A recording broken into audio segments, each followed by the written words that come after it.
olar ki, bütün funksiyalarda iştirak edirlər. Belə ki, immun sistemimiz, sinir sistemimiz, həzm sistemimiz bu bakteriyaların köməyi ilə həyata keçir və bu bakteriyalar əgər olmasa, bəlkə də biz bir varlıq kimi həyatımızı davam elətdirə bilmərik. Ancaq bugün bu bakteriyaların xüsusilə psixi xəstəliklərdə, psixi durumlardakı rolundan danışacağıq. Bu bakteriyalar bəs harda yaşayır? Onların yaşadığı yer orqanizmdə hər yerdir.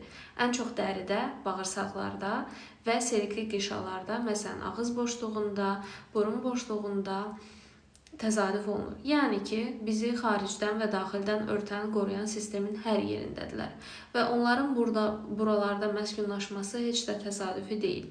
İnsan orqanizmində ən çox bakteriyaların məskunlaşdığı yer isə bizim bağırsaqlarımızdır. Təqribən bakteriyaların 90%-i bağırsaqlarda yaşayır. Təbii ki, bu da təsadüfi deyil. Çünki biz